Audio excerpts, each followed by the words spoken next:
কোপাইতে কোপাইতে মানে তাকে আমার মনে হলো যে তাকে মনে হয় 4-5 টুকরা করে ফেলছে, মেরেই ফেলছে তাকে। মানে এখান থেকে দেখে আমি এক চিৎকার দিয়ে ভিতরে চলে আসছি। আমি আমার পরিচয় দিয়ে কথা বলি, আমি অ্যাক্ট্রেস সেজিতি খন্দকার। কম বেশি সবাই নাটক দেখেছেন, সামনে আরও দেখবেন।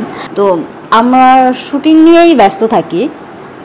তো এরকম যখন আন্দোলন শুরু হলো তখন আমাদের আসলে শুটিংয়ে যাওয়া, শুটিং থেকে আসা খুব রিস্কের ভিতরে পড়ে যেতাম।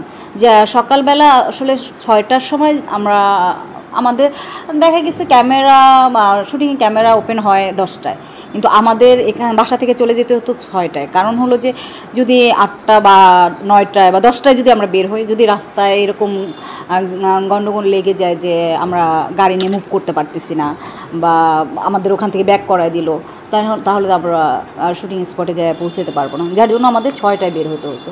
তো ঢাকার ভিতরে যে আন্দোলন শুরু হলো, মানে যে গ্যাঞ্জামগুলো হইতো, সেটা ওইভাবে আসলে যেখানেই শুটিংয়ে যেতাম ওইভাবে তো দেখতে পারতাম না। ওখানে টিভি ছিল না বা এটা নিয়ে আলোচনা সমালোচনা করার কোনো সময়ও ছিল না, শুটিং নিয়ে ব্যস্ত থাকতে হতো। কিন্তু সময় এইভাবেই কাটতো যে শুটিংয়ে চলে গেলে তো শুটিংয়েই কেটে গেল। আর যখন একটু বেশি বাজে অবস্থা হয়ে গেল তখন তো আমরা সবাই মানে শুটিং কম করেছি, শুটিং যাইনি। ডিরেক্টর আর্টিস্ট সবাই শুটিং কম করতেছিল, সবাই আস্তে আস্তে ইনভলভ হচ্ছিল আন্দোলনের সাথে। সেটা সবাই হয়েছে, আমিও হয়েছি। তো যখন আন্দোলনের সাথে ইনভলভ হয়েছি তখন আসলে এটা নিয়েই ব্যস্ত ছিলাম। তো সময় ওইভাবেই কাটছে। সংঘর্ষ ঘটেছে, এটা তো সব জায়গায় ঘটেছে, কিন্তু শান্তিনগরে ঘটেছে, যাত্রাবাড়ি ঘটেছে, উত্তরা ঘটেছে, মানে কিছু কিছু জায়গায় একদম বেশি ঘটেছে।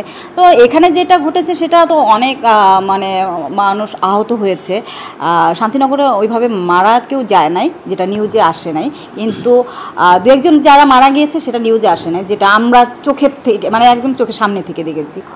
আমার বাসাটা যেখানে, আমার বাসার বেলকনির থেকে মানে বেলকনিতে আমি যে মানে হয় না যে ওই যে আন্দোলন করছে, মিছিল হচ্ছে, গুলির শব্দ শুনতেছি, এর মধ্যে আমি হঠাৎ করে এরকম একটা শব্দ আসলো, আমার মানে একদম মনে হলো যে আমার বাসার নিচেই হইতেছে।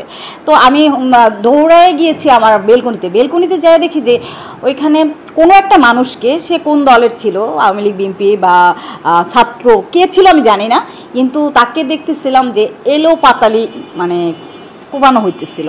তো কোবাইতে কোবাইতে মানে তাকে আমার মনে হলো যে তাকে মনে হয় 4-5 টুকরা করে ফেলছে, মেরেই ফেলছে তাকে। মানে এখান থেকে দেখে আমি এক চিৎকার দিয়ে ভিতরে চলে আসছি।